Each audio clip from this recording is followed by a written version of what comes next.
Se encuentra la compañera Sandra Raggio y ella va a hablar sobre una pregunta que creo que todos nos hacemos de quiénes son los sitios de memoria, entre el derecho y el deber de memoria. Y Sandra es profesora en historia, magíster en ciencias sociales, docente investigadora de la Universidad Nacional de La Plata, Facultad de Humanidades y Ciencias de aquí mismo, de la codirectora del Diploma Pedagogía de la Memoria y Derechos Humanos, directora general de la Comisión por la Memoria de la Provincia de Buenos Aires. Ha publicado libros y artículos sobre estudios de la memoria en diversas compilaciones y revistas académicas en Argentina, Chile, Brasil, Perú, México, Colombia, Francia y Bélgica. Y próximamente Alemania, me imagino. Así que vamos a dar comienzo. Cada uno tiene 15 minutos y después haremos un pequeño diálogo entre todos. Cristian, ¿qué necesitas?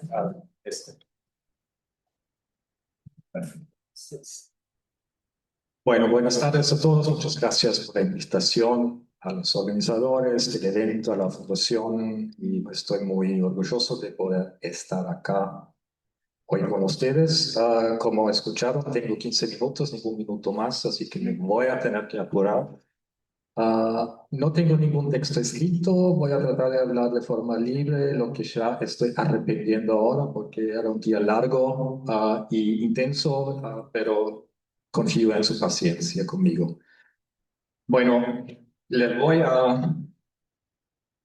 Perfecto. A hablar de esta experiencia del sitio de memoria, el Memorial de Mauthausen en Austria, para el que yo trabajo desde hace ya más de 20 años, y voy a enfocar particularmente en dos elementos que a mí y a nosotros nos parece clave para generar una sostenibilidad del trabajo de sitios de memoria a largo plazo. Y son estos dos elementos: una institucionalidad que sea bien definida y estable, y segundo, la necesidad de generar una comunidad de apoyo, una comunidad que sostenga estos lugares, los sitios de memoria a largo plazo, frente a todos los vaivenes políticos que bien conocemos y inseguridades financieras y lo que sí. Los argentinos en la sala saben exactamente de lo que estoy hablando.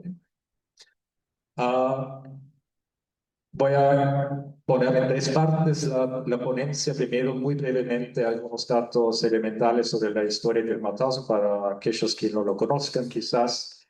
Después voy a hablar sobre el marco institucional en el que estamos trabajando actualmente, y finalmente les voy a presentar un proyecto en el que estamos trabajando ya por los últimos 2 años y que nos va a dejar ocupados por los 6, 7 años que vienen, por lo menos, que tiene que ver con generar, no, con generar un nuevo sitio de memoria en Austria, que es el sitio de Gusen. Y este proyecto tiene mucho que ver con lo que dije antes, lo de generar una comunidad de apoyo para los sitios de memoria. Bueno, acá vemos un mapa de Austria. Marcados son la capital, Viena, a la derecha, y a unos 200 kilómetros al oeste se ubica el sitio de Mauthausen.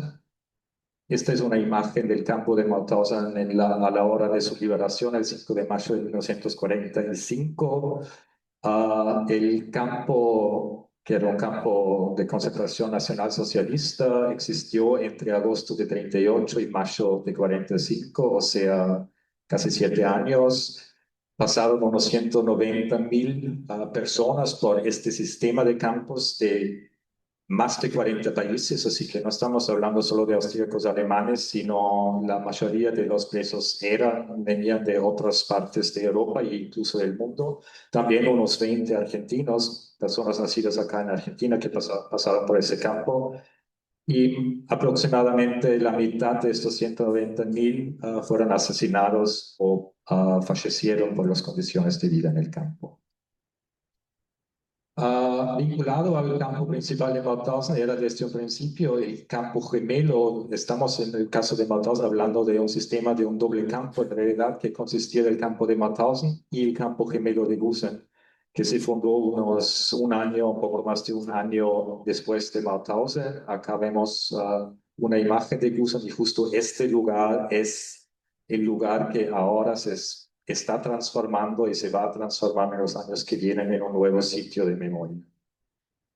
Cuando hablamos de Mauthausen, no solo hablamos de Mauthausen y Gusen, sino que hablamos de todo un sistema de más de 40 subcampos que dependían de Mauthausen y Gusen. Y el trabajo que estamos llevando a cabo en nuestra institución no solo se enfoca en el sitio principal de Mauthausen, sino en todos estos 40 lugares que dependían de Mauthausen. Hoy en día el sitio recibe unos 270.000 visitantes por año. El de Mauthausen, el de Gusen, existe un pequeño sitio de Gusen ya desde hace unos décadas que recibe solo unos 20.000 personas por año. Y una gran parte de los visitantes vienen en grupos, sea grupos escolares austríacos o grupos juveniles de otros países, como sobre todo Italia, España, Polonia, etc. Vos me vas a alertar si me demoro mucho, ¿no? Muy bien. Hablemos sobre el marco institucional. Bueno, hoy a la mañana Eileen Ryglewski ya nos habló un poco, o no un poco, muy extensamente, de hecho, sobre la historia de los sitios en Alemania, y los sitios en Austria tienen, digamos, la historia de los sitios en Austria después, la época posguerra y las décadas siguientes, tienen mucho que ver con la historia de Alemania, pero al mismo tiempo hay diferencias importantes. La más importante diferencia sería probablemente el hecho de que Austria, el Estado austríaco, consideraba a Austria la primera víctima del nacionalsocialismo hasta por lo menos fines de los años 80, ¿no? Ah, eso y el hecho de que toda la política de memoria se concentraba en ese único lugar que era Mauthausen, tenía como consecuencia que Austria llevaba siempre cierto atraso frente a lo que pasaba en Alemania, por lo menos a partir de los años 90. Bueno, desde entonces, de los años 90, tratamos de recuperar esta distancia, de cerrar esta brecha que nos distancia de los logros conseguidos en Alemania. Y en este camino hubo ciertos hitos importantes, y uno de los hitos más importantes era probablemente la creación del Memorial de Mauthausen como institución estatal en el año 2017. En el año anterior, 16, se promulgó una ley, la llamada Ley Federal de Sitios de Memoria, que hace sobre todo dos cosas importantes. Primero, crea por primera vez en Austria una base legal para el trabajo de los sitios de memoria, y también forma o genera una institucionalidad claramente definida y estable en el tiempo para la institución que gestiona estos lugares. La institución está financiada en un 100% por el Estado Nacional, pero puede recibir fondos de afuera, y lo estamos haciendo también. Antes, el lugar de Mauthausen era gestionado por el ministerio, o sea que éramos un departamento del Ministerio del Interior, lo que conllevaba muchos obstáculos, muchos problemas al momento de llevar a cabo proyectos más grandes, a contratar personal, a recibir financiamiento de afuera y muchos otros obstáculos. En la ley se formulan diferentes objetivos que debe perseguir este lugar, el sitio o la institución, el Memorial de Mauthausen. Los cuatro más importantes son documentar, investigar y difundir la historia del complejo concentracionario de Mauthausen y Gusen, o sea, también de todos los subcampos. Segundo, y esto es un objetivo, como ven, muy ambicioso, y no sabemos en qué medida lo podemos cumplir, pero por lo menos está escrita en forma de ley. por primera vez es prevenir el racismo, el antisemitismo, el antigitanismo, la homofobia, la xenofobia y el genocidio. Bueno, seguramente un objetivo muy ambicioso, pero vale la pena perseguirlo.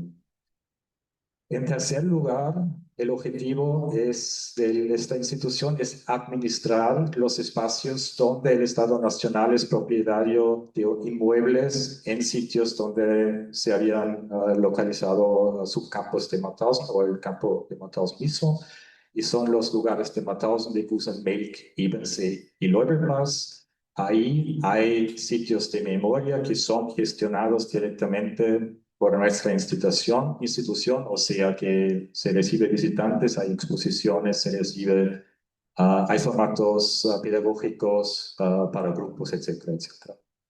Y simplemente fuera de estos 5 lugares hay un montón de antiguos excampos que no caen dentro de la jurisdicción de nuestra institución, lo que tiene también que ver que hoy en día se ubican en terrenos que son propietario privado, que son propiedad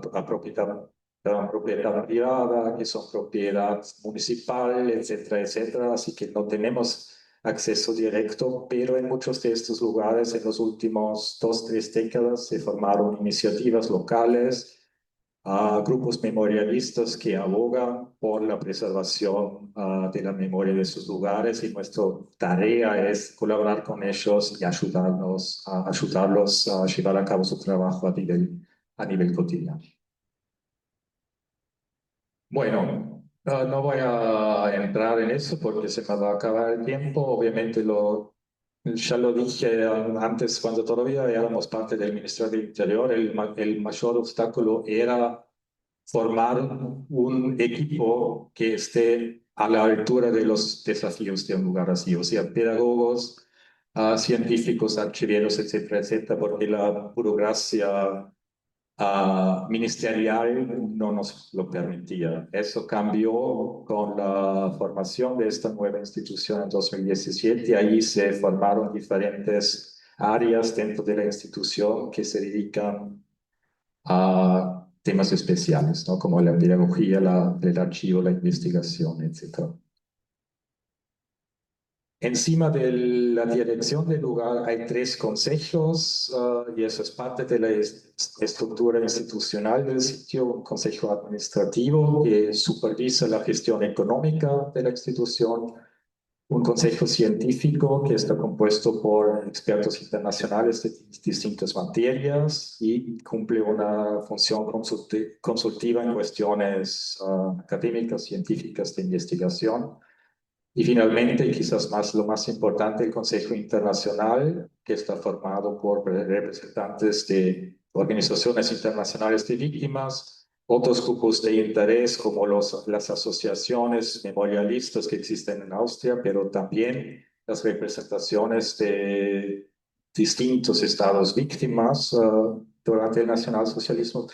Todos ellos forman el Consejo Internacional y también se reúnen 2 veces por año y también cumplen una función consultiva frente a la institución. Finalmente me quedan, ¿cuántos? 3. Ok, Pueden ser 4. gracias. Entonces, muy brevemente voy a pasar a lo que ya había anunciado, a este proyecto que estamos llevando a cabo en el sitio de Gusen, que se ubica a unos 4 kilómetros de Mauthausen no más. Ven a la izquierda una imagen aérea de lo que era el campo de Gusen. De hecho, en su época, el campo más grande en Austria, más grande todavía que Mauthausen mismo. Hoy en día, sobre el terreno del antiguo campo, existe una urbanización, un pueblo. Ahí vive gente, y partes de lo que era el campo eran por muchas décadas una zona industrial. Hace unos años, el Estado austríaco compró de manos privadas, o sea, directamente de uno de los propietarios de estas zonas industriales, unos terrenos que formaban originalmente parte del campo de Gusen, y en estos terrenos se conservan todavía unos edificios originales, como estos barracones, que eran parte del cuartel de la SS. una trituradora o un molino de piedras que en la memoria de los sobrevivientes de Gusen tiene un rol muy importante porque ahí en la construcción, tanto como en el funcionamiento de esta trituradora, había muchos presos y la antigua plaza de formaciones. Ahí, entonces, el Estado Nacional compró estos terrenos y entregó a nuestra institución, al Memorial de Mauthausen, la responsabilidad de convertir estos nuevos terrenos, que eran prácticamente baldíos, en un nuevo sitio de memoria. En este proceso estamos y al momento de arrancar con este proceso, la pregunta principal era cómo abordar un proyecto tan grande, ¿no? Como no teníamos experiencia con algo así. Y lo que tenemos claro era, y eso me lleva a uno de los puntos que mencioné antes, que antes que nada era necesario crear, formar, tratar de generar una comunidad que apoyara y que se sostuviera este lugar en el futuro. Así que lo primero que hicimos es que llamamos a un proceso participativo que llevamos a cabo en los años 22-23 durante un año y medio, al que convocamos distintos grupos de interés, más o menos aquellos mismos que forman parte del Consejo Internacional, o sea, grupos de sobrevivientes, familiares, activistas memorialistas, representaciones diplomáticas de los estados víctima, pero y sobre todo también los vecinos de este pueblo, o la gente, o sea, la gente que vive sobre el terreno del pueblo de hoy. Y la experiencia era que eso era un paso muy importante porque nos facilita mucho el trabajo que estamos llevando a cabo ahora y también nos da apoyo frente a los vaivenes políticos que también en Austria nos van a esperar en los años que vienen seguramente. O sea se ha creado una cierta comunidad que apoya este proyecto, este sitio en el futuro. Bueno, muy brevemente, el resultado de este proceso participativo, de los debates que se llevaban a cabo en este proceso, era un plan urbanístico, daba las pautas principales para transformar estos terrenos en un sitio de memoria y bueno, acá a la derecha más o menos este jueguito da una imagen de lo que es el plan urbanístico. Este plan urbanístico después formó base de un concurso internacional de arquitectura y paisajismo que se llevó a cabo en los años 24 o 25. Y hace unos meses tenemos un proyecto ganador. Aquí ven las imágenes de lo que los arquitectos y paisajistas proponen hacer y con ellos estamos ahora en el proceso de concretizar esta planificación y en los años que vienen llevar a cabo todas las obras de construcción al mismo tiempo que estamos elaborando conceptos pedagógicos, formatos pedagógicos para el lugar en el futuro y también conceptos de curaduría, o sea, un concepto que tiene que ver con futuras exposiciones, señalizaciones, e informaciones y medios digitales, obviamente, es que van a tener un rol importante en el nuevo sitio. Y con eso, y unas imágenes más de las propuestas de los arquitectos, voy terminando y digo gracias por la atención.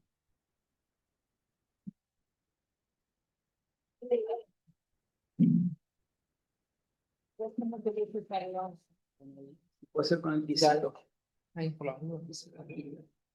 Muy bien. Bueno, hola, ¿qué tal?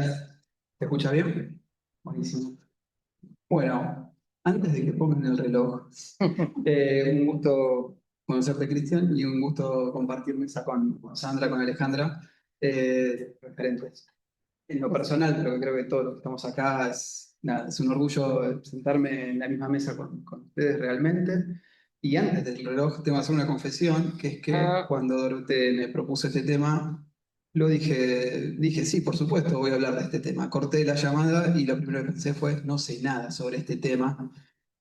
y me puse a trabajar y me di cuenta de que en realidad la práctica, y ahora sí puede empezar el reloj, la práctica de articulación entre sitios de memoria, sus trabajadores, los responsables y las comunidades científicas es algo que casi naturalmente venimos haciendo desde la transición a la democracia, como bien marcaba Laura en su exposición. Mucho de lo que dijiste, Laura, sobre el Club Atlético me traía más ejemplos todavía para lo que voy a tratar de hablar hoy. Y la segunda confesión es que hay muchos ejemplos de Rosario, justamente por el proceso de investigación que tuve que empezar a hacer y de lectura y de retrabajo de la propia práctica, pero traté de colar ejemplos de otros sitios, para que no sea todo tan autorreferencial.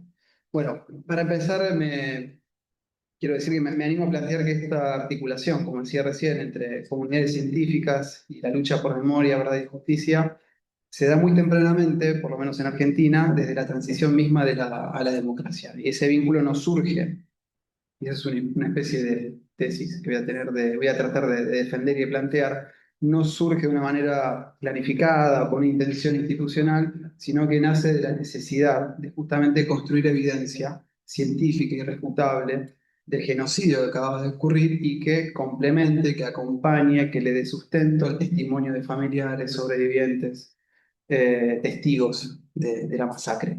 Y el ejemplo paradigmático, creo yo, justamente es el rol de la antropología forense durante el juicio a las juntas de 1985 y el rol que el equipo argentino de antropología forense recientemente creado en 1984 convirtió su rol en un actor fundamental de ese proceso judicial y del proceso de memoria hasta hoy, prácticamente. Y con él hay muchísimos más equipos de investigación básica o aplicada del sistema de ciencia y técnica de Argentina, que permanentemente gestiona, genera proyectos de articulación entre sitios y las universidades y las unidades de investigación del país. Primera deriva improvisada. Primera vez que vengo a La Plata, a la Universidad de La Plata, no conocía el escudo. Y dice que es por la ciencia y por el país. Más que nunca, y espero que ese sea el cierre de esta intervención, sitios, memoria, políticas de justicia, de verdad, y la ciencia tienen que articularse por la ciencia y por el país. Pero vamos a ver más adelante, va a estar la parte más de barricada. De igual manera, el trabajo de las abuelas de Plaza de Mayo en el ámbito científico para desarrollar lo que hoy conocemos como el índice de abuelidad, que fue toda una innovación científica para Argentina, marcó un hito en ese proceso a finales de los 80, porque ante la ausencia justamente de padres de niñas y niños apropiados era necesario demostrar científicamente que el reclamo de las abuelas tenía un sustento más allá de algún indicio, de algún testimonio, algún parentesco de las orejas, como se suele contar en diversos testimonios. Entonces, con la lucha de las abuelas se impulsaron desarrollos científicos que para el país eran inéditos y que se convertirían en referencia regional, global, con el tiempo. Entonces, esta colaboración fue una co-construcción, en realidad, de conocimiento en el terreno durante el proceso, donde las demandas del movimiento de derechos humanos terminan por orientar el desarrollo científico mismo, ¿no? De los proyectos, de los profesionales, de las carreras, los perfiles. Entonces, lo que estoy tratando de decir es que mirando estos primeros ejemplos, antropología forense, ciencia genética, me gustaría que pensemos juntos durante esta intervención que en esta historia, en esta colaboración, la ciencia no actuó como una validadora externa de lo que los organismos y los sobrevivientes estaban relatándole a la sociedad, sino que fue una herramienta de construcción de verdad y justicia fuertemente implicada en el proceso social y fuertemente implicada en el proceso político que se estaba encarando. Entonces, esos primeros vínculos establecieron los principios que, creo yo, perduran hasta hoy. La ciencia al servicio de la memoria y la justicia, la colaboración como en realidad una co-construcción, un proceso de co-construcción, y la dimensión reparatoria del conocimiento. Cuestiones, creo yo, que tienen mucho para generar una reflexión con la academia misma y la tendencia al extractivismo que solemos hacer de la academia con sobrevivientes, con implicados, con los casos que estudiamos, ¿no? Yendo más para el siglo XXI, con la anulación de las leyes de audiencia de vida y de punto final en el 2003 y la reapertura de los juicios por delitos de lesa humanidad, comienza justamente una etapa de consolidación institucional de los sitios de memoria en Argentina, y los sitios empezaron a desarrollar capacidades propias de investigación, de documentación, de pedagogía, configurándose de esa manera en espacios que tratan de, o intentaron restituir lo político en el debate público en torno a qué hacer con la memoria y poco a poco lo que va a tratar luego Sandra, a quién le pertenecen los sitios, ¿no? En ese sentido, me parece que cabe destacar tres formas de colaboración que no agotan para nada las múltiples maneras de esta co-construcción que sitios y sistemas científicos han venido desarrollando en más de 20 años. Primero, el desarrollo de investigaciones a partir de tecnologías situadas. En este proceso de institucionalización durante el siglo XXI, las universidades nacionales, perdón, se convirtieron en aliadas estratégicas para el desarrollo justamente de metodologías situadas, donde la investigación no se hace simplemente sobre los sitios, sino desde los sitios. En el Museo de la Memoria, que es un ejemplo que me gustaría traer, dos o tres ejemplos, la colaboración en esos primeros años del siglo XXI con la Universidad Nacional de Rosario, con antropólogos de la Universidad Nacional de Rosario, generó las primeras investigaciones de 2005-2006 sobre los enterramientos ilegales en los cementerios de la ciudad de Rosario, más concretamente en el cementerio La Piedad. Más acá en el tiempo, la colaboración, con historiadores locales de la ciudad contribuyó a que podamos reconstruir el uso y funcionamiento del edificio que fue sede del segundo cuerpo del ejército y que es el Museo de la Memoria. Usos y registros que fueron destruidos por el ejército, pero que gracias a el cuidado de documentación oficial por parte de ex integrantes o ex soldados, perdón, que hicieron el servicio militar obligatorio en el edificio o vecinos de la ciudad, historiadores, junto con trabajadores del museo, reconstruyeron esa historia, esos usos, y hoy podemos saber, por ejemplo, que en la sala que dedicamos a las infancias, es decir, testimonios de niñas y niños afectados durante la dictadura, pero también el espacio para que las niñas y niños de hoy recuperen la memoria, fue la oficina del comandante del segundo cuerpo del ejército. Ahí había estado, ahí trabajó Leopoldo Fortunato Galtieri pocos meses antes de ser presidente de la Junta que envía a la guerra de Malvinas. También estamos desarrollando, otro ejemplo de desarrollo es la base, lo que llamamos la base de víctimas y de terrorismo de Estado de Rosario, que nace también de la propia demanda de la justicia federal rosarina de no tener sistematizado, más allá de los cuerpos de cada uno de los juicios, no tener sistematizados los nombres de todas las víctimas del terrorismo de Estado rosarino. Y ahí también surge el debate de, bueno, ¿qué son las víctimas del terrorismo de Estado rosarino? Personas desaparecidas o asesinadas en Rosario que hayan nacido en cualquier otro lugar, los que nacieron en Rosario pero cayeron en otro lugar. Bueno, todo ese tipo de debates son parte de los bemoles, los predicamentos de articular con academia, con sobrevivientes, con trabajadores y con el territorio, básicamente. El segundo punto, fundamentalmente, es pedagogía de la memoria, ¿no? Los sitios creemos que hemos desarrollado propuestas pedagógicas innovadoras en colaboración tanto con las carreras de ciencias de la educación como con el sistema educativo formal, superando o tratando de superar modelos unidireccionales para promover diálogos intergeneracionales o de distintos ámbitos, ¿no? La pregunta de cómo dialogan entre vecinos, ¿no? Cuando perpetradores y víctimas son parte del mismo sistema, o las generaciones que siguieron, cómo dialogan, como pasaba en el caso del Museo de Chile. En el Museo de la Memoria de Rosario también sucede. Muchos nietos o nietas de perpetradores entran al museo preguntando, ¿no? O mandan correos electrónicos desde cuentas que no se identifican claramente, pero preguntan por esa historia que en su familia no se relata. Y ahí el rol de justamente la pregunta y no el cuestionamiento, que son cosas distintas, desde la pedagogía de la memoria, para nosotros por lo menos ha sido clave de aprender desde el sistema académico y desde el territorio de memoria, que es el museo.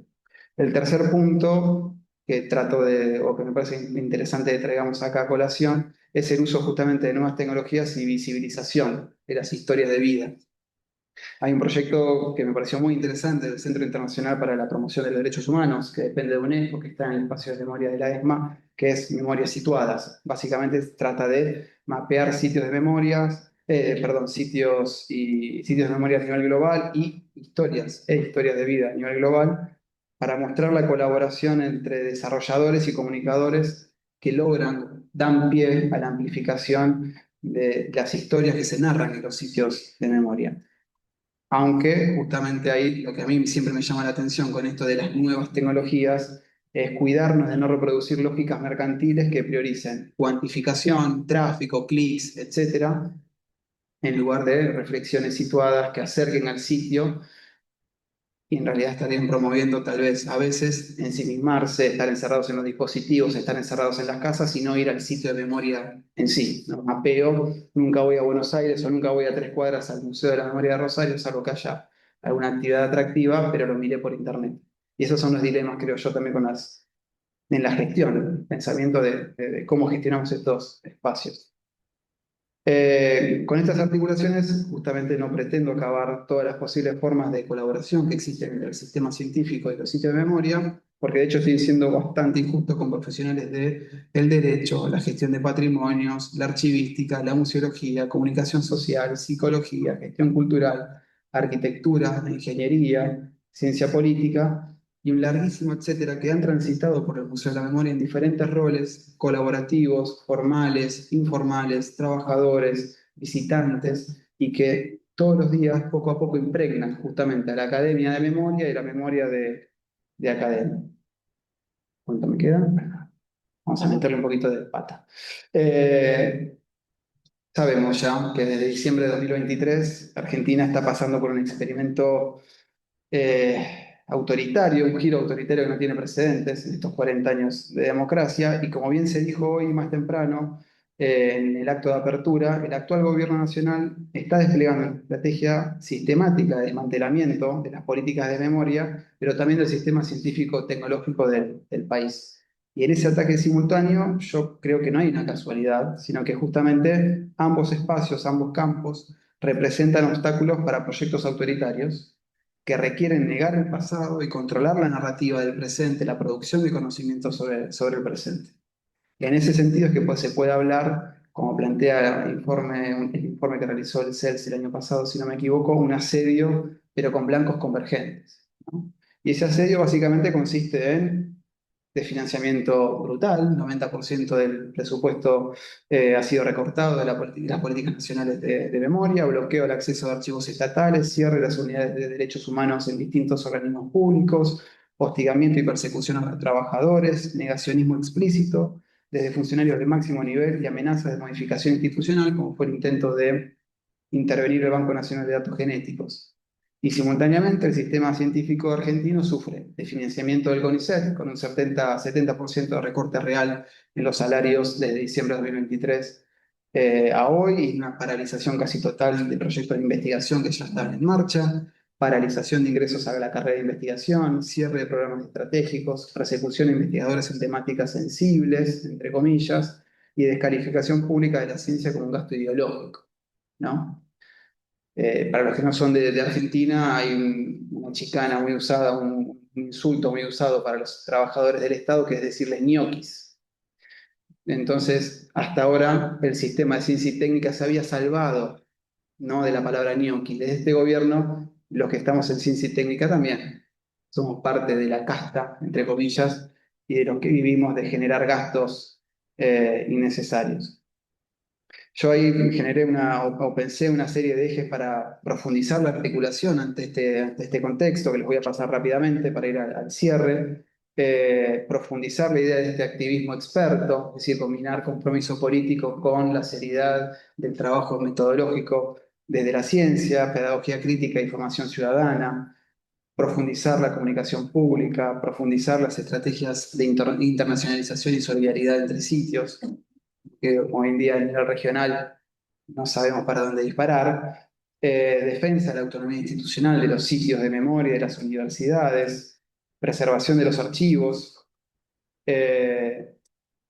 y por último, ya para ir cerrando, me parece que lo que nos queda para pensar o para retomar de la experiencia argentina es que no hay democracia sustantiva sin memoria histórica ni producción autónoma de conocimiento. En esos puntos también hay una convergencia entre ciencia y memoria. El genocidio que sucedió en Argentina justamente buscó o tuvo como objetivo destruir esas dos capacidades, la memoria del pueblo, como decía Rodolfo Walsh, y la capacidad científica de la Argentina. Los bastones largos comenzaron en el 66, pero se profundizaron en el 76. Reconstruir democracia implicó, durante los 80, reconstruir también memoria y ciencia. Y hoy, cuando ambas están nuevamente amenazadas, La articulación, su articulación, no creo que sea una opción deseable, sino una necesidad imperiosa del momento, una estrategia de reconstrucción también al interior de las políticas de memoria y de las políticas de producción científica. Pero justamente el peligro es caer solamente en estrategias defensivas y no de creación. A 50 años del golpe, me parece que la memoria antidictatorial, perdón, se revela como molesta para este proyecto político que establece continuidades entre las amenazas del pasado y ataques del presente. Entonces, la colaboración entre sitios de memoria y comunidades científicas es una herramienta política fundamental para enfrentar esos desafíos que tenemos en el presente. Es una apuesta a futuro, retomar el nunca más, pero no como una consigna, sino como una práctica cotidiana de construcción de una sociedad inclusiva, justa, que promueva el conocimiento de forma democrática. La frase consabida de Primo Levi: si sucedió una vez, por lo tanto puede volver a suceder, y ahí creo que nuestra responsabilidad es asegurar que justamente no vuelva a suceder, generar estas sinergias, estas articulaciones. Sinergias en un proyecto del Museo Sitio ESMA del 2019-2021. Pero el evitar que vuelva a suceder también es evitar que vuelva a suceder con el ropaje de la democracia. Ese es el gran clave, el gran desafío. Y el cierre simplemente es que fue un genocidio lo que sucedió en Argentina, que aniquiló por lo menos a 30.000 personas, que afectó a decenas, a generaciones enteras de afectadas directas e indirectas, y porque la lucha por memoria, verdad y justicia no es solo reivindicación del pasado, sino debe ser construcción activa de garantías de no repetición para el presente y el futuro. Es ahí donde la ciencia tiene muchísimo para aportar, no solamente desde esta idea de extractivismo, sino de coparticipación, co-construcción de herramientas de debate. Sitios de memoria y comunidades científicas comparten este destino en común, ya para ir cerrando. O resisten juntas o van a ser desarticuladas de forma separada. Y ahora sí, la frase que se me ocurrió poner al final cuando vi el logo: esto es necesario que lo hagamos por la ciencia y por el país. Gracias. Muy bien.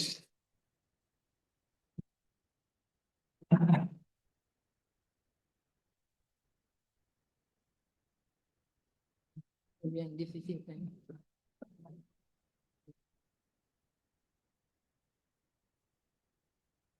Bueno, ¿cuándo arranca? A ver. Ya. Ya.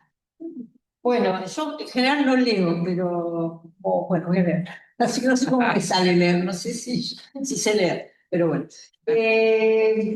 Siguiendo a Robotnikov, una compañera, colega que hace poco tiempo que tiene una reflexión muy interesante sobre la cultura de memoria, entre otros temas, filósofa. Te acercas un poco más al al micrófono. Perfecto. Ella definía a políticas de memoria, ¿no?, que se pueden distinguir dos dimensiones. Por un lado, son formas de gestionar o lidiar con el pasado, con ese pasado, y también ofertas generales de sentido, es decir, de narrativas más generales que proponen marcos institucionales, construyen temporalidades diferentes y de ese modo contribuyen a marcar continuidades y rupturas. Me parece que ambas dimensiones claramente podemos distinguirlas analíticamente en los espacios de memoria. En particular, me voy a detener a pensarla desde los modelos de gestión, porque era un poco la propuesta para pensar en esta mesa, y en la relación que Estado y sociedad civil ponen en juego en cada una de ellas, de estas dimensiones. El modelo de gestión de un espacio de memoria no solo remite a una cuestión, bueno, digo, hoy Verónica lo aclaraba, ¿no? Sitios y espacios de memoria es la denominación que en Argentina se utiliza para denominar a los lugares emblemáticos del terrorismo de Estado y que están así enunciados en diferentes normativas, leyes, resoluciones, etc. Es como de alguna manera la denominación oficial. Sitio sería el lugar y el espacio sería la construcción de una institucionalidad, de una gestión de ese lugar de memoria. Para aclarar un poco, cuando me refiero a espacio, ¿a qué me refiero? Bueno, cuando hablo del modelo de gestión, no solo remito a una cuestión de tipo administrativa o formal del mismo, sino a la política propiamente dicha del sitio, en el sentido del abordaje de las conflictividades y la toma de decisiones. Si como dice Ludmila Silva Catela, ¿no?, los consideramos a los sitios y espacios de memoria como territorios de memoria, que más que recuperarse, algo de eso decía Laura, más que recuperarse, se conquistan, Esta cuestión adquiere una relevancia significativa en las dos dimensiones de las políticas de memoria antes mencionadas, en las formas de gestión, ¿sí?, y en esas ofertas de sentido. Podríamos esquematizar el proceso de conquista en 4 momentos, ¿no? La identificación, ¿no? Allí ocurrió algo que es memorable, la lucha por la desafectación, que en Argentina tiene que ver, bueno, ya les explico qué es esto de la desafectación, la toma de posesión y el desarrollo del proyecto de gestión. En Argentina la gran mayoría de los espacios de memoria y también los sitios de memoria están implantados en lugares ligados con la represión. Es decir, que fueron construidos, gestionados y dominados por las distintas fuerzas de seguridad y militares que durante la implantación del terrorismo de Estado se configuraron como los victimarios o perpetradores de crímenes de lesa humanidad. Es decir, fueron ellos los actores centrales que generaron las condiciones originarias que en el futuro los transformarían en potenciales espacios de memoria, ¿no? Acá pensando en esta relación de convivencia, entre comillas, entre víctimas y victimarios. Claramente un espacio da cuenta de ambos actores, para así decirlo, ¿no? En tanto fueron los que tuvieron, los perpetradores, el dominio de los actos que produjeron tales hechos en esos lugares. La subversión de este sentido originario que lo funda y constituye empieza con la denuncia e identificación de los lugares por parte de los sobrevivientes, es decir, de las víctimas. Ellas son las que portan la prueba central de que allí fue. En el marco de las políticas institucionales de memoria y la acción judicial, sus testimonios adquieren carácter de prueba y se incorporan así a la memoria oficial o estatal. Este primer paso, ¿no?, la identificación, es el primer acto de conquista, de disputa del espacio y del sentido, pero que no necesariamente concluye en la conformación de un espacio de memoria. No en todos los lugares en Argentina que ocurrieron tales hechos hay espacios de memoria, incluso muchísimos ni siquiera han sido señalizados, ¿sí? Bueno, eso es lo que dijo. La tensión y la primera disputa luego de la identificación es la desafectación. Es decir, que los lugares dominados por los perpetradores dejen de estar dominados por esas fuerzas de seguridad, de alguna manera hay una noción anacrónica de perpetradores porque ya no son los mismos que cometieron esos hechos, pero de alguna manera la disputa es, bueno, porque se vayan esas fuerzas de seguridad o las fuerzas militares como un proceso para la conquista, digamos, ¿no?, para el desalojo de las fuerzas de seguridad que los siguen ocupando. Actualmente, como decía, muchos de los sitios ligados con la represión siguen siendo destacamentos policiales o militares, y en muchos de hoy de ellos continúa la disputa por la desafectación, es decir, por desalojarlos del lugar, por la conquista. Mientras en unos, los desafectados, hoy espacios de memoria y convertidos, se celebra la ruptura con el pasado, ¿sí?, el lugar es un lugar de evocación de las violaciones a los derechos humanos de lo que ocurrió. En los otros, en los que no han sido desafectados, soterradamente se sostiene la continuidad, aunque sea una narrativa que emerge como un discurso mudo, que se habla más en el afuera que en el adentro. En las dependencias policiales, donde se violaron los derechos humanos siempre, muchas de ellas señalizadas por lo que ocurrió en la dictadura, mantienen el silencio sobre la continuidad de las prácticas de tortura en el presente, pero dialogan, conversan con los discursos públicos y mediáticos que de cierta forma las legitiman, ¿no? Esto de la mano dura, de la represión a la delincuencia, etcétera, tan virulenta hoy en nuestro país, y no voy a hacer mención a la ley de la baja punibilidad. Bueno, siguiendo a Robotnikov, podríamos pensar que más allá de las formas institucionales de gestión del pasado, los sitios de memoria ofertan sentidos contrapuestos radicalmente en la relación pasado-presente. Un sitio de memoria que hoy sigue siendo por ejemplo, la comisaría primera de Moreno, hoy con graves denuncias por tortura a los detenidos, hoy fue durante la dictadura un sitio de memoria, y también lo fue en lugar de tortura previamente en el 56 durante la represión al peronismo, digamos. O sea, hay una multitemporalidad también en esos sitios de memoria que son parte de la gestión del sitio. Si consideramos esto último, ¿no?, esta cuestión de los sentidos contrapuestos en relación pasado-presente, las luchas por la desafectación implican la conquista por el territorio, no solo que fue usado, sino que se usa para el despliegue de repertorios de violencia represiva por parte del Estado. No obstante, muchas veces este sentido, ¿no?, la idea de que cese la violencia actual, no sea enunciado por los distintos actores que participen en los procesos de conquista. En la toma de posesión, una vez que son desafectados los espacios, lo que se pone de relieve es la victoria de las víctimas sobre los perpetradores, de alguna manera al desplazarlos del control del lugar, como aunque decía, ¿no? Como decía antes, aunque sea una perspectiva anacrónica, ¿no? Porque los antiguos perpetradores ya no están así. Bueno, una discusión de esta naturaleza surgió con la desafectación de la ESMA, si se tenía que ir la Marina o no se tenía que ir la Marina. Pero también el cumplimiento del deber del Estado de reparar a quienes en el pasado se infligió los más graves agravios, a las víctimas sobrevivientes y familiares de las no sobrevivientes. Esta última cuestión es la que funda la participación de las agencias estatales en la gestión de los espacios de memoria. Es la que legitima su participación, es la que demanda su participación, el deber de memoria del Estado y el deber de reparación. Sin embargo, en la puesta en marcha del proyecto de desarrollo del espacio de memoria, la estatalidad estará interactuando con múltiples actores y agencias de manera compleja y diferente según los casos. En Argentina, a diferencia, por ejemplo, de las experiencias en Chile, que acá saco como Museo de la Memoria, desde el punto de vista de la forma de gestión normativa, administrativa y financiera, el Estado tiene un rol central. En la mayoría de los casos, los espacios de memoria han sido creados por diversas normativas, leyes nacionales y provinciales, ordenanzas municipales, resoluciones ministeriales, decretos, etc. La propiedad de los inmuebles conserva la entidad jurídica pública, el personal es designado por funcionarios de dependencias ministeriales, en la mayoría de los casos de las carteras de derechos humanos y el presupuesto es asignado del mismo modo. Escasas son las experiencias donde se han creado organismos públicos con autonomía funcional y financiera. Una de ellas es la Comisión Provincial por la Memoria, que es en la que yo participo. ¿Esta estatalidad prevalece en la gestión del proyecto de desarrollo del espacio, este cuarto momento que hemos identificado? Es decir, en la definición de las políticas de preservación, guiones de propuestas museográficas y de recorridas, diseño de material pedagógico, realización de actividades, etc. En gran medida sí. En el transcurso de los años, los trabajadores de los espacios de memoria, muchos estamos acá, estatales precarizados en su condición de contratación, muchos de ellos profesionales, algunos con fuerte trayectoria académica, han sido un actor relevante en el desarrollo de las propuestas y la puesta en marcha del espacio. Es decir, la estatalidad ha dado lugar a la emergencia de un nuevo actor que no necesariamente responde a la lógica gubernamental, en ocasiones ha confrontado con determinadas políticas, comportándose como un aliado central con los sectores de la sociedad civil, sobre todo los organismos de derechos humanos y los colectivos de víctimas. No obstante, la profesionalidad de la intervención muchas veces ha generado aquí tensiones que menos visibles.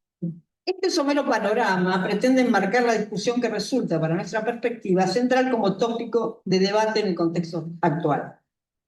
El modelo de gestión es parte central de la construcción de la legitimación de la conquista y de los nuevos usos, de las decisiones en torno a la materialidad, la narrativa, las actividades, los trabajadores que se designan como tales en los sitios y de las relaciones con el afuera. En gran medida, esta legitimación radica en las credenciales de quienes participan de la gestión. Ahora bien, en el contexto actual, donde el Estado está puesto en crisis en buena parte de sus deberes, ¿no? Hay un discurso público que cuestiona el Estado y la estatalidad, donde se desprestigia a los agentes estatales, a los trabajadores y trabajadoras estatales, Lucas hablaba de eso, y se promueve insistentemente un debate público que pretende desacreditar a las víctimas y al amplio campo de los derechos humanos. ¿Qué fortaleza revisten los espacios de memoria en sus trayectorias para sostenerse, confrontar con las narrativas genéricamente denominadas negacionistas, aunque bueno, podríamos discutir algunas cosas, como ofertas de sentido, hoy fortalecidas, que también pueden encontrar aquí, en los sitios, en los espacios, sus formas de lidiar con el pasado, que es un poco la tensión que estamos viendo ahora, de qué narrativas van a este Estado Nacional a imprimir sobre los sitios de memoria. No hay una sola narrativa posible. Incluso hasta es posible una narrativa contrapuesta. Lo que podemos observar es que, pese a ello, los espacios de memoria no han mermado en la afluencia de público, sobre todo de estudiantes secundarios que asisten a ellos con sus profesores. Claro está que en estas visitas o recorridas son parte de iniciativas inscritas en formas de estatalidad, como es claramente la escuela. No obstante, se trata de una audiencia más amplia, situada afuera del espacio. En gran medida, hoy es esa la mayor fuente de legitimidad. Lo que tenemos para defender los sitios de memoria es que los sitios de memoria se siguen llenando de público, de gente y de nuevas generaciones, ¿no? Si los espacios de memoria surgieron en el marco de las demandas al Estado para que cumpla su deber de memoria, hoy la construcción de la legitimidad de los mismos pareciera estar en presentarlos como garantes del derecho a la memoria de aquellos que se ubican por fuera de los sectores emprendedores clásicos, como los denomina Elizabeth Levin. Para terminar, quiero referir una experiencia que puede ser orientadora de otros posibles recorridos. La creación del espacio de memoria del cementerio de General Lavalle. El lugar fue utilizado como enterramiento de cuerpos, de los cuerpos que aparecían en las costas luego de haber sido arrojados en los vuelos de la muerte. Hasta hoy han sido identificadas 20 personas, entre ellas Azucena Villaflor, la fundadora de Madres de Plaza de Mayo. En el pueblo no había víctimas sobrevivientes ni familiares, y el Estado no había tomado ninguna iniciativa más que colocar una placa. ¿Quiénes fueron los emprendedores de ese espacio? Las nuevas generaciones, los jóvenes de ese pueblo, estudiantes secundarios. Primero investigaron, después demandaron al Estado local la creación del espacio proponiendo una ordenanza municipal que se aprobó por unanimidad, luego gestionando el lugar. He aquí otro legitimado que se ubica por afuera de ese pasado evocado, proponiendo otra alternativa de implicación al de ser víctima que demanda o Estado que cumple o simplemente un visitante. Terminé. ¡Ah!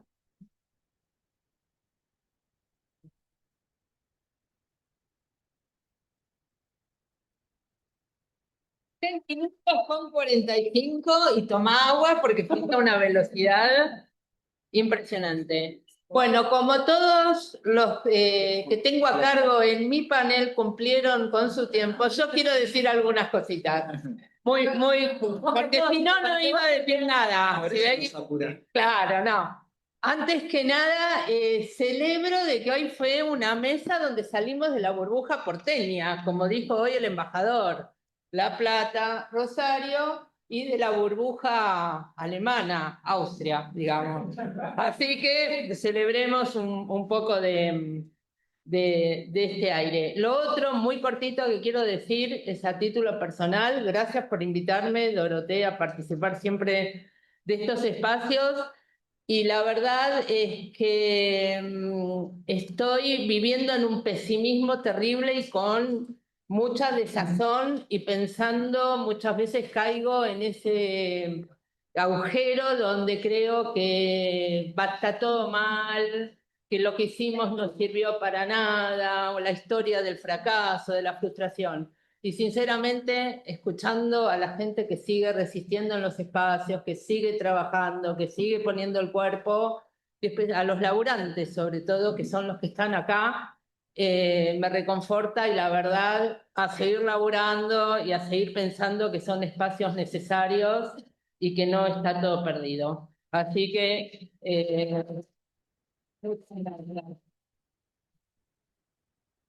para romper el hielo, mientras todos ustedes piensan alguna pregunta, yo voy a hacer una pregunta a cada uno. A ver, con respecto específicamente al proyecto nuevo, ¿no?, que presentaste, como un proceso participativo, ¿no?, para buscar el apoyo de la comunidad.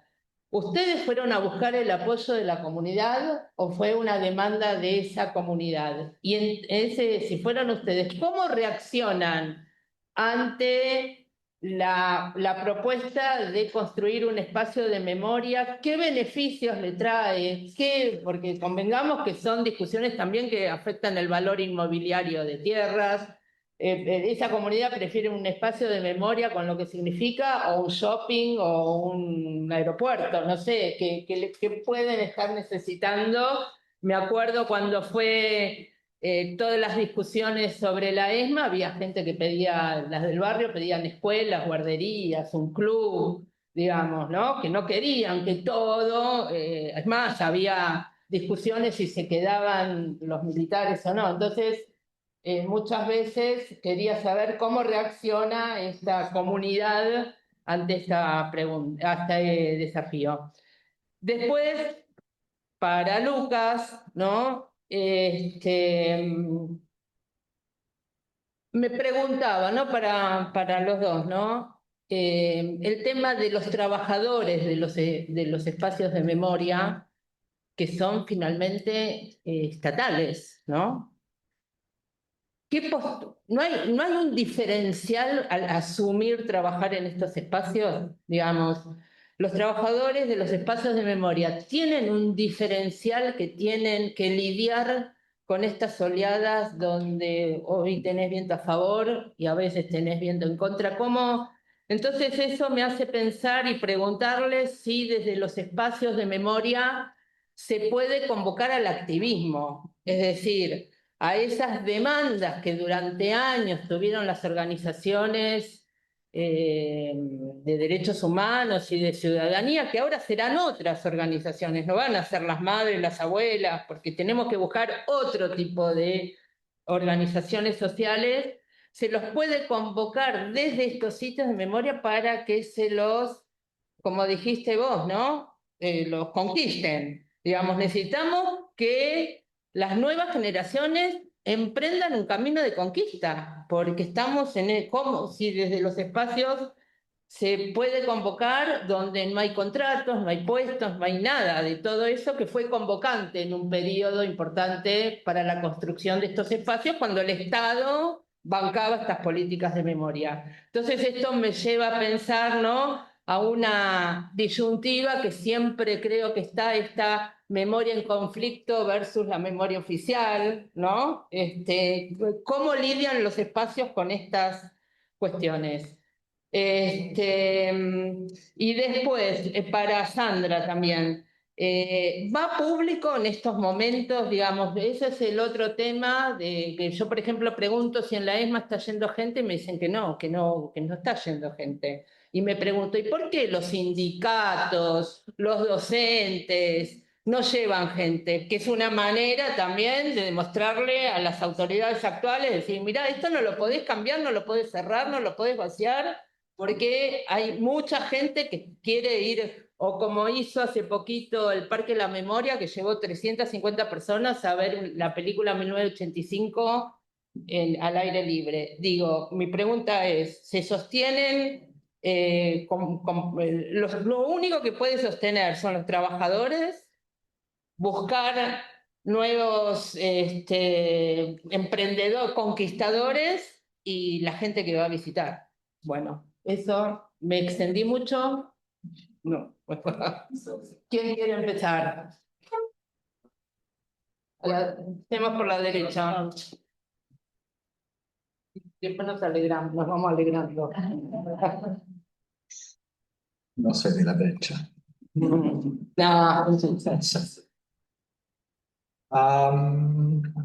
bueno, si hubo demanda de afuera en el contexto de este proceso participativo, creo que sí, creo que el Estado austríaco no habría empezado a actuar si no hubiera habido presión de afuera, que vino tanto de otros estados nacionales, antes que nada Polonia, porque los polacos eran el grupo nacional más grande en Gusen, pero también de otros países, pero también de asociaciones memorialistas que trabajaban en el sitio ya desde hace décadas y estaban de hace décadas ya dando por un sitio digno de memoria en el sitio de Gusen.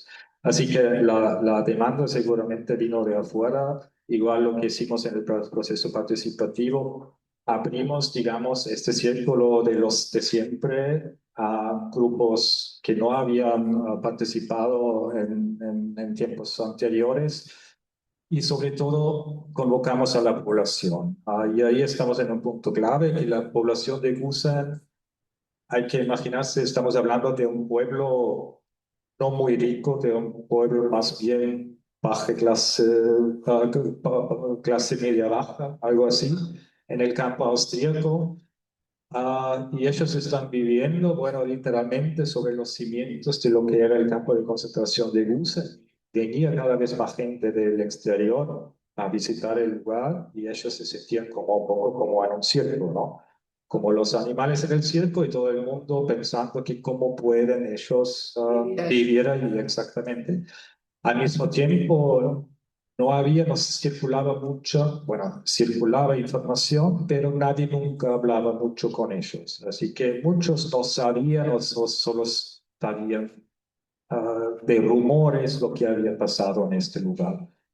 Y creo que lo que pasó en este proyecto es que primera vez alguien se acercó a ellos realmente, empezó a también buscar, de escuchar sus preocupaciones, sus esperanzas, lo que sea frente a este lugar. Y esto abrió un espacio que habíamos pensado que fuera imposible realmente, porque antes hubo mucho conflicto. Pero el puro acto de escuchar y de hablar a la misma altura con esta gente viviendo ahí, movió algo. Y de esto estamos aprovechando, o vamos a aprovechar para todo lo que viene del proceso. Bueno, así que sí, eso es lo que quería decir.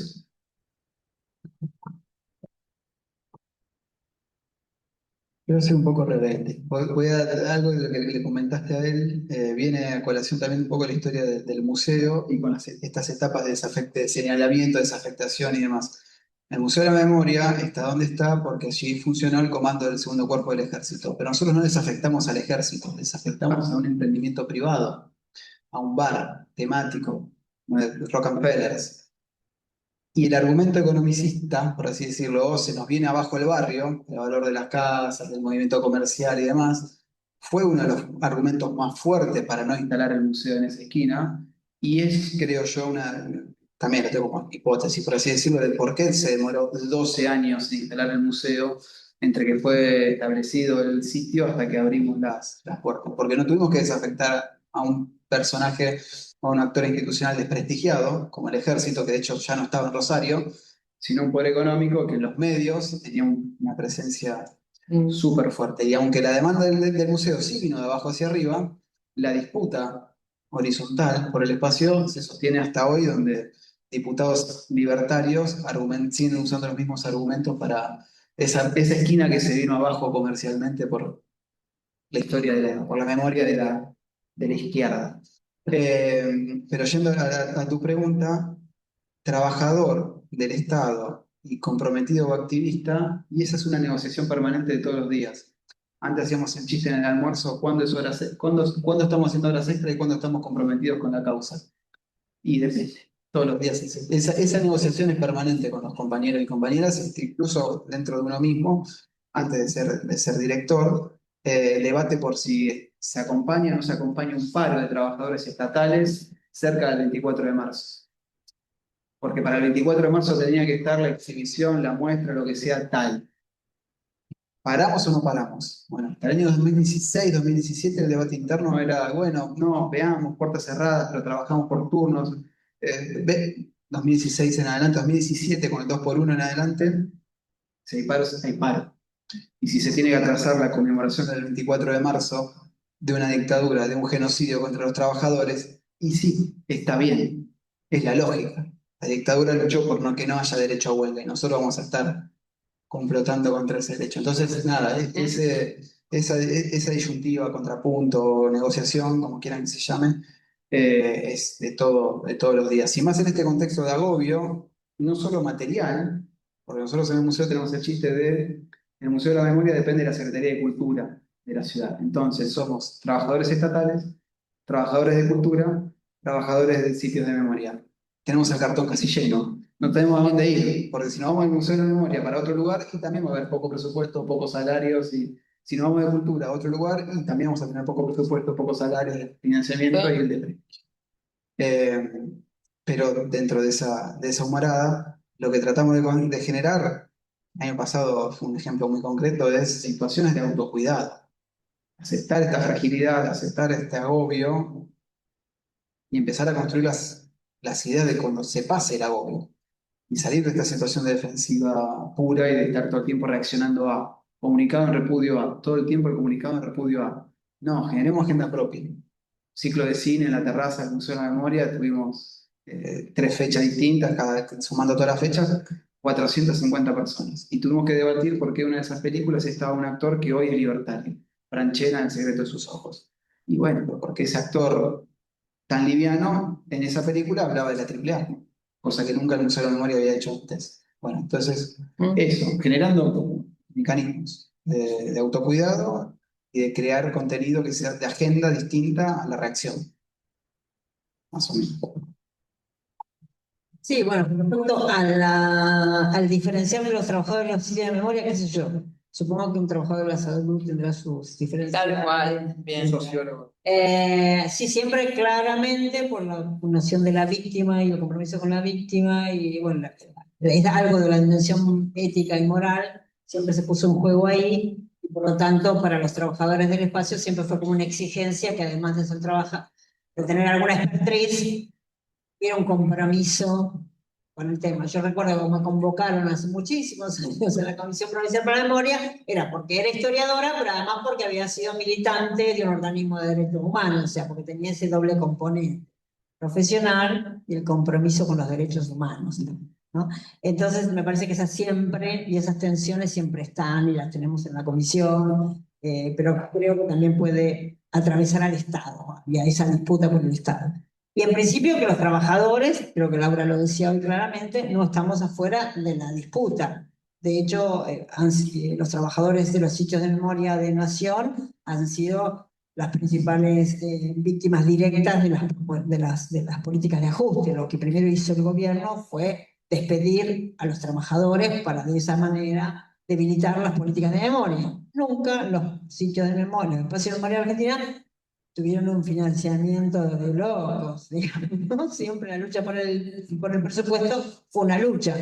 En gran medida, el plantel de trabajadores resolvía muchos temas, digamos, ¿no? Porque era un poco el diferencial, el recurso más importante, el recurso de los trabajadores y trabajadoras. Así que me parece que los trabajadores son parte de la disputa por los espacios. Y hoy creo que los trabajadores que quedaron en los sitios son como el puntapié central, digamos, de fortalecimiento de las actividades, etcétera, ¿no? Los conquistadores. Bueno, hoy los que están resistiendo ahí, no sé, me parece que los conquistadores son otros ahora que están queriendo reconquistar. Para la reconquista. Pero bueno, sí, sí van. Bueno, nosotros acá tenemos muchas visitas, ahora que tienen los 50 años. Sí, los espacios de memoria, en la medida que tenemos capacidad de tener trabajadores y trabajadoras que reciban a los estudiantes, a las visitas, sí, la verdad que, por ejemplo, en los de provincia de Buenos Aires, bueno, hay en algunas comunidades que cuesta más, que yo en el museo del cementerio de General Lavalle cuesta más, es una comunidad de 15.000 habitantes, o sea, bueno, sí, ya conocen todos el espacio, nos cuesta más, digamos, que se llene, pero en la medida que se promueve, hay interés por ir a los espacios de memoria.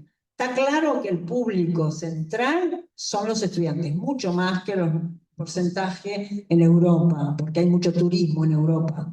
Acá el turismo va a la ESMA, pero el público central son estudiantes secundarios. O sea, ahí hay una decisión de los profesores de llevar a los estudiantes al sitio de memoria. No es que los chicos dicen, vamos a conocer espacios. Es parte de la propuesta educativa. Entonces ahí podríamos decir que, no sé si voluntariamente las nuevas generaciones correrían y harían fila para entrar en un espacio de memoria. Pero cuando van, en general se interesan, en general hay una buena recepción, un poco esto del aura del sitio se expresa, ¿no? En el sentido de que se conmueven en estar ahí, ¿no?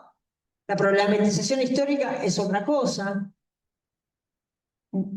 Creo que nunca se van entendiendo demasiado bien por qué ocurrió lo que ocurrió, pero con cierta sensibilidad frente a lo que le contamos que ocurrió, pero sí claramente hoy las formas que tenemos y por eso el problema de la ESMA no es tanto que no, por lo que entiendo, no es que no vaya gente, sino que no hay guías, está cerrado el sitio de memoria. Está expulsivo, o sea, entonces, pero en otros espacios el público va, digamos, hay demanda de público y con respecto a los otros actores y de quiénes son los sitios de memoria, me parece que ahí hay un ejercicio que tenemos que hacer. O sea, cómo logramos salir del núcleo de víctimas y del entorno más cerrado, de los afectados por lo que ocurrió allí, para poder ampliar también incluso el grado de, más que de afectación, de implicación. O sea, cómo podemos pensar que la dictadura militar no solo afectó a los desaparecidos, a las víctimas de la represión y a los que pasaron por los centros clandestinos de detención, sino que hubo una implicación mucho más amplia de la sociedad y que esa implicación llega hasta nuestros días y por lo tanto también involucra a las nuevas generaciones. El trabajo de memoria central es cómo las nuevas generaciones se sienten implicados en esa historia y pueden reconocer en el presente la implicación de esa historia. Si eso no ocurre, la memoria será efemérides, cuanto mucho será historia, pero si pierde esa conexión con el presente, bueno, será un pasado normalizado, ¿no? Y me parece que eso también lo tenemos que mirar, que le está diciendo la dictadura militar como pasado a las nuevas generaciones.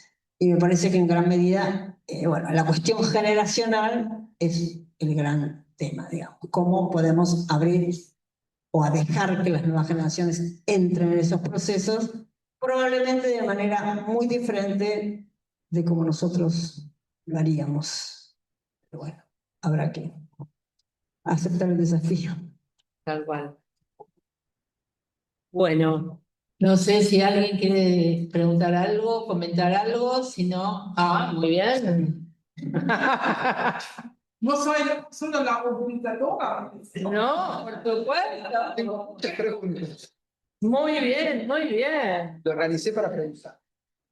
Ok, exacto. Mi pregunta a Christian Dürr es si podrías profundizar un poco más qué significa participación de sociedad civil en el proyecto de Mauthausen. ¿Qué es esto? Los vecinos, ¿qué significa? Se pregunta a una persona que vive cerca de este predio, okay, ¿cómo aparece que vamos a construir un sitio aquí? ¿O cómo es una encuesta? O, sí, y la segunda pregunta es, Lucas Masuko ha listado una lista muy impresionante sobre la colaboración con facultades, instituciones de universidades, no sé cuántos. Sí, en Alemania es el mismo colaboración con universidades, sí. Sí, con universidades en este específico, distinto dirección de expertos. Sí.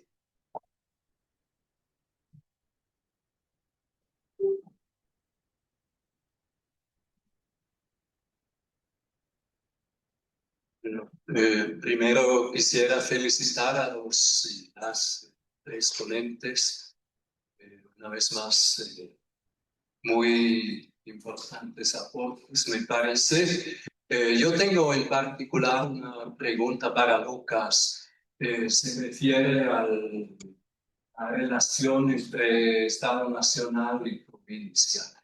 Y me interesaría qué tanta transferencia de saberes en cuanto a, bueno, establecer, pero luego también manejar un museo hay. Tenemos varias. ¿No? Ahí, mira, Ahí allá. el que. Vamos otra.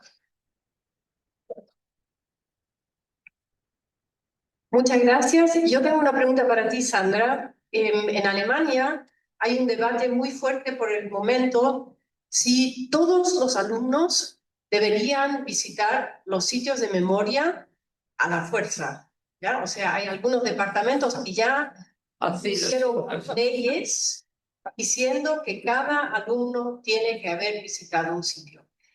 Y es un debate fuerte porque nosotros los sitios decimos que así no funciona, que los traen a la fuerza para estar 2 horas y aprender cómo funciona la democracia. Y a mí me interesaría, porque tú dijiste que la gran parte de las visitas también son alumnos, que también son los profesores que los traen. ¿Ustedes en el equipo y también en los otros sitios discuten ese problema de que les traen alumnos de una forma no democrática para aprender qué es democracia?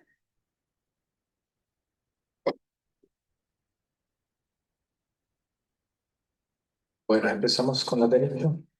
A la derecha. El proceso participativo, ¿en qué consistió? No me daba el tiempo para explicarle bien, pero gracias por la pregunta, que me parece importante. Bueno, primero hay que decir, nos tomamos 1 año y medio para toda esa parte del proyecto, que es bastante tiempo. Segundo, colaboramos con una agencia profesional de comunicación que nos ayudaba en el diseño de todo este proyecto, que por su vez colaboraba con un estudio de arquitectos, porque la idea era, a la medida en que transcurrían los debates, traducirlos directamente en este plan urbanístico que se iba a evolucionar, que iba evolucionando a la medida en que transcurrían los debates. Dicho eso, debo decir que por el núcleo de este proceso eran talleres que llevamos a cabo, en total 8 talleres durante este año y medio. Primero convocamos a grupos de interés particulares a cada taller, ¿no? O sea, hicimos un taller con las asociaciones memorialistas, hicimos un taller con las organizaciones de sobrevivientes internacionales, con los representantes diplomáticos, etcétera, etcétera. Esta era la primera vuelta. Y en la segunda vuelta mezclamos estos grupos, o sea, hicimos un taller donde había gente de la población civil, de las asociaciones, de las organizaciones de sobrevivientes, representantes diplomáticos, etcétera, etcétera.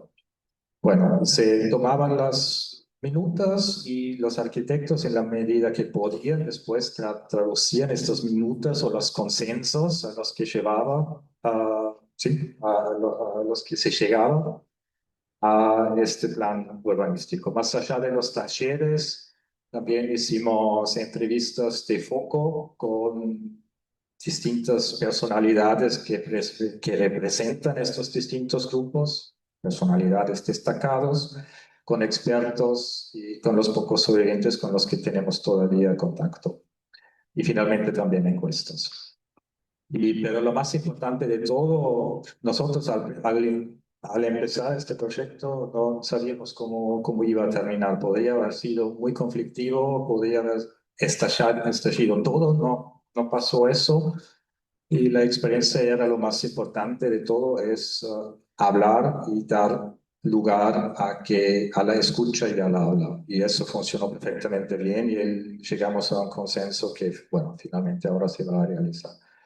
La otra pregunta que tenía que ver con el vínculo entre sitios y investigación académica, algo así.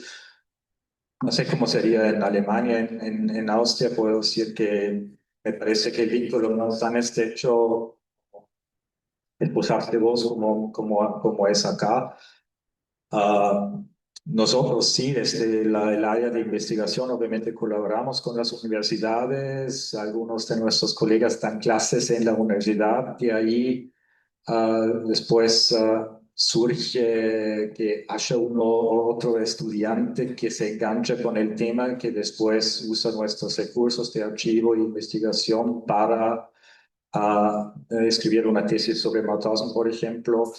Tenemos un premio que damos cada 2 años a investigadores jóvenes que se dedican al tema, que pueden entregar una tesis que después es evaluado a un jurado y se puede ganar un premio de investigación, investigadores jóvenes sobre temas de Mauthausen. Bueno, esto sí hay, pero está bastante limitado, de hecho, al área de historia, bueno, historiografía, ¿no? Y no tan estrecho como, y no tan, bueno, no tan estrecho como acá.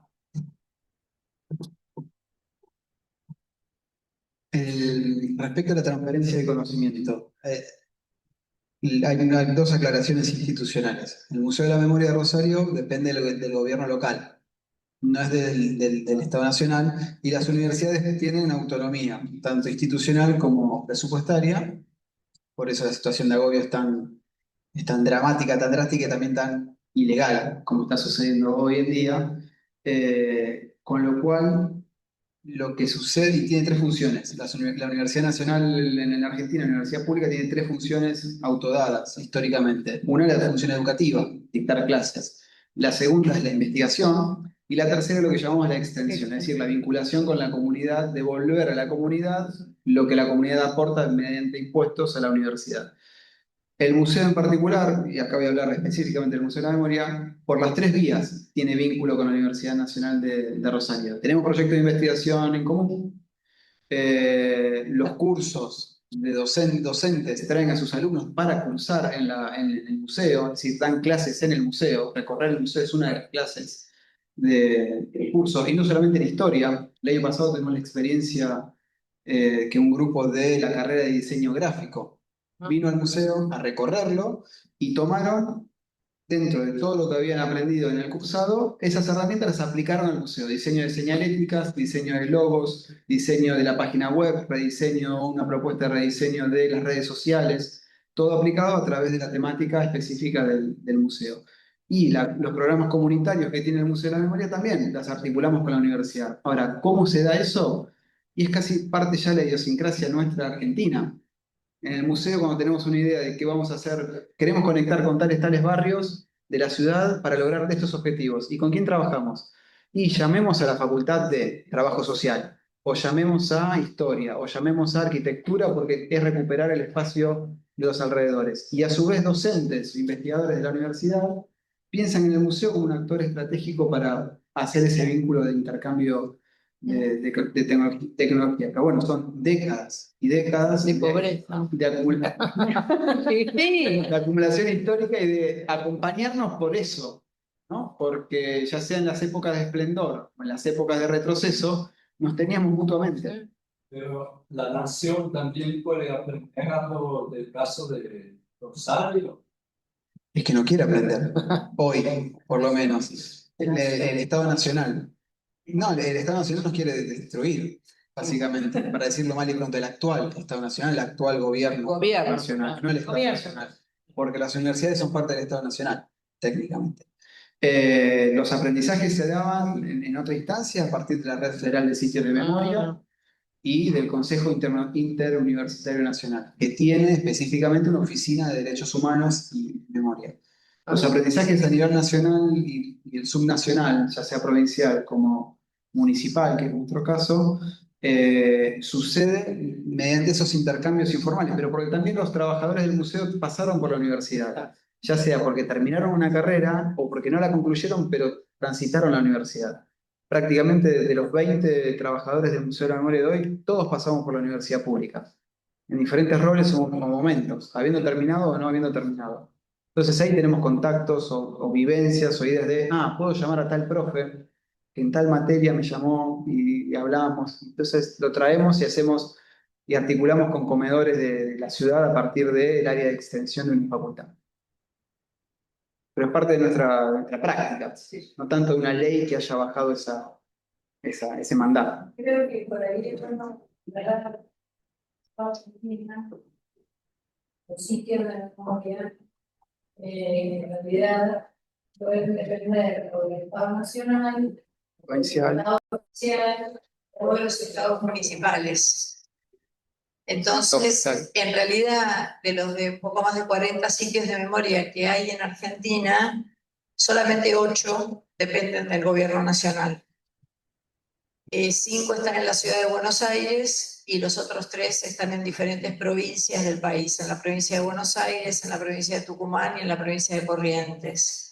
Pero después la inmensa mayoría de los sitios dependen de los estados provinciales o de los municipios, como el caso del Museo de Rosario, el que depende de Lucas. Y la verdad es que la situación es bastante diferente. El nivel de retrocesos que ha habido en los sitios que dependen del gobierno nacional no es comparable de ninguna manera con lo que ha pasado a nivel subnacional, tanto provincial como municipal. O sea, en gran medida las provincias y los municipios han mantenido, y eso está funcionando como un contrapeso, y es interesante también como aprendizaje, está funcionando como un contrapeso en relación con los retrocesos que estamos teniendo en las políticas a nivel nacional. Sí. Sí, los dos sitios, provincial y municipal. En los dos estamos abiertos, los dos recibimos gente. De hecho, desde la pandemia para acá, cada año tenemos más visitantes que el anterior. Y el grueso, más de la mitad, son estudiantes secundarios. Pero digo, estamos abiertos, estamos funcionando, no sin problemas, no sin tener que negociar permanentemente tonos, texturas, agendas y demás, pero no con el vaciamiento, persecución y ataque directo que viven los sitios que dependen del Estado Nacional.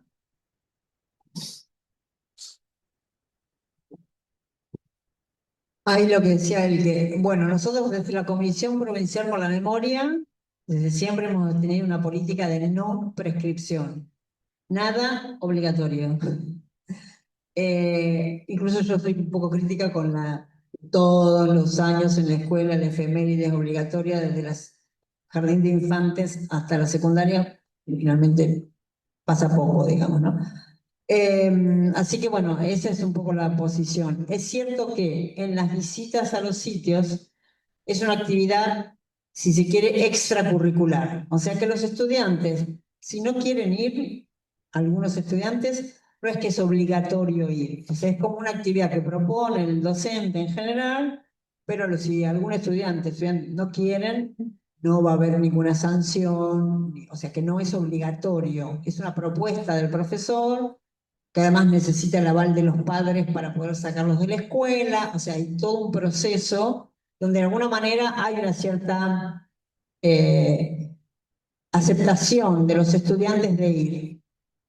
A veces no saben ni a dónde van, pero bueno, no es que se sienten obligados o los obligan. Nosotros de la Comisión Provincial por la Memoria siempre hemos insistido que las cuestiones de memoria deberían evitar la cuestión obligatoria o prescriptiva, que es muy usual en la escuela. La escuela tiene contenidos prescriptivos, hay normas, etc. El formato de escolarización de las formas de memoria no dejaba de ser un problema, aunque es una gran oportunidad, ¿no? Así que bueno, eso, no. Podríamos también pensar en la sanción del negacionismo, que también se discute mucho en Argentina. O sea, si esto se resuelve con que prohibamos, bueno, ya tenemos un gobierno nacional, así que va a estar difícil. No lo podemos meter preso por otras cosas, mucho menos por las cosas que dicen. Entonces, bueno, esta cuestión es algo debatible en las políticas de memoria, y cuando el Estado cumple con ese deber de memoria, ¿cómo debería ser la forma en que el Estado cumple ese deber de memoria? O sea, tratar de evitar modelos que sean demasiado rígidos o que sean demasiado de arriba hacia abajo. En algún sentido, por algunos estudios que hay sobre juventudes, ciertos sectores juveniles de derecha muchas veces plantean que han reaccionado frente a un discurso oficial, que han intentado imponerles un relato sobre el pasado, que además es falso, la cuestión del adoctrinamiento. Es toda una discusión que obviamente es una operación del negacionismo, pero lo cierto es que también nos pone Tal cual. esto Que le lo tenemos que hacer democrático. ¿En qué medida la memoria, el derecho a la memoria, por eso anteponer también el deber de memoria frente al derecho a la memoria? El derecho a la memoria necesariamente implica abrir a las nuevas generaciones una memoria plural, una memoria que también está llena de contradicciones, de controversias. Y bueno, y para nosotros el desafío es cómo los jóvenes, desde su propia autonomía como generación, se incorporan a esa construcción de sentido sobre el pasado, y no que sea una cosa prescriptiva. Esa es como una de las discusiones que hemos tenido y que hoy aparecen con más fuerza. ¿Quién me lo hace llevar?